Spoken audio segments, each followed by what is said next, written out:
So in the last video we saw how we got the top products using the sort list method. Now we'll get into one of the most important of our methods, which is which implements the exploration exploitation process. So which is the SAMP product method. So we have seen this during the prototyping phase, so you must be familiar with this.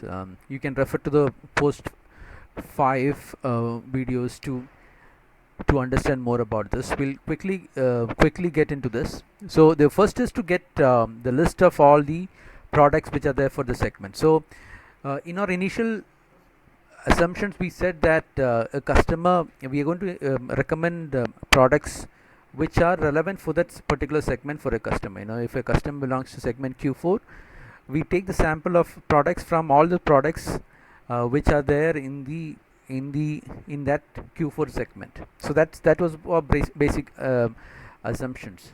So this is we just take the list of all the products, which is the segment products, and then in the next line we take the top products.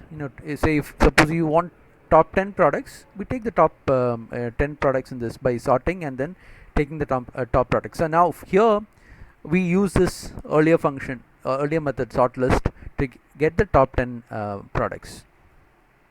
So once we get the top 10 products, now here we implement this process of exploration and exploitation. So here exploitation is when we take the list of only the top products, and exploration is getting a sampling from the all the products within that segment. So that's what the exploration exploitation means. So here the first process is we collect all this all those products, or all those products, recommended products, in the list called the segment products. So we are looking at whether the segment products is less than the number of products which we want. Say if we want 10 products, we are looking at whether the length of the seg products is less than 10. So we run a while loop till we get all the 10 products. The first step is to the random generation of probability, as we have seen earlier. So if the probability is greater than or equal to epsilon, we take the top products, remove the top products from this, and then sort the seg products. So this continues. Now if the probability value is less than epsilon value, we see that we sample from the segment products. We just sample from segment products and then add to this list. So finally we get the recommended products as an ordered list, that is based on the value, or based on the value function, we get a sorted and sampled products, set of n products, that is, which is, say if it is 10 products, we get top 10 products from using, not top 10, based on the exploration exploitations. Exploitation phase takes the top products, exploration just samples randomly from that, and then we get the list of products to be recommended. Now once these products are recommended, then we have to update all those dictionaries, and that is done using this dig updater method. Now the update method is done if that particular state ID exists. Now only if the state ID exists, we do the updation. Otherwise there is another method to add these state IDs for that dictionary. So we go through each of those products list and then update, say the count dictionaries, and so update the count dictionaries by 1, or if it is if that product is seen for the first time, then we increment 1. So similarly we do it for recommendation count and the policy dictionary counts. And now the policy dictionary and the reward dictionaries, what we do is only if the product is not in the list, then we add for that particular product, for that state ID, we initialize it to 0. Now why we are doing this, we are not updating this, is because this is done during the value updation phase later on. That's what so the updation of the dictionaries happens here. Now the dictionary adder function is when the state ID did not exist. And then for that dictionary, and then we have to initialize them. So that is what this process is for. And so as usual, we update all those or initialize all those dictionaries for that particular state ID for those products. And then what we do is we update the MongoDB. So we insert these values or these dictionaries into MongoDB once this update is happening or initialization is happening. Initialization is done. We update that in the collections. So that is what this dic adder function does, or a method does.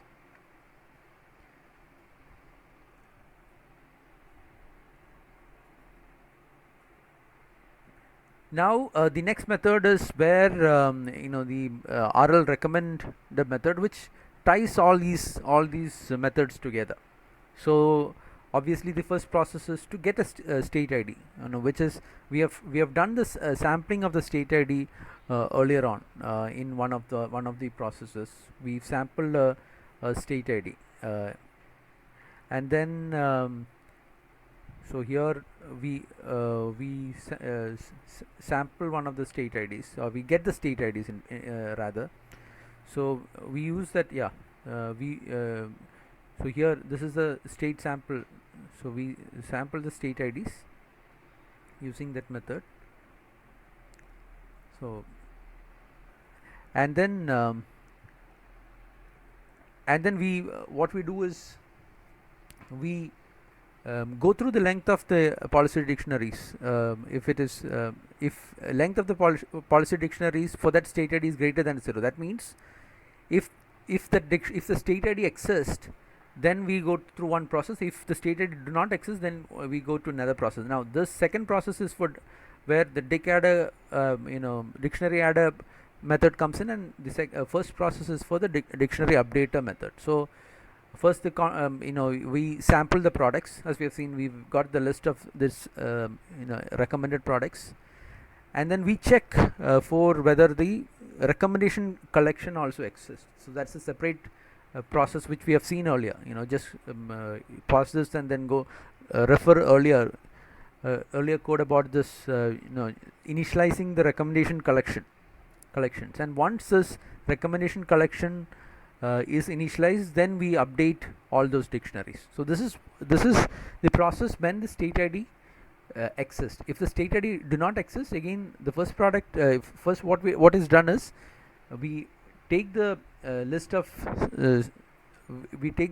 products, the 10 products which we want, and then add it, add these or initialize this dictionaries with the products. So that's what this recommendation process is all for. So that takes us to the end of the recommendation process. That is, we are recommending the products. Now next what we will see is the customer actions. And what does customer do? So here is where the feedback mechanism comes in, or the reward mechanism comes in. So we'll see the feedback loop next.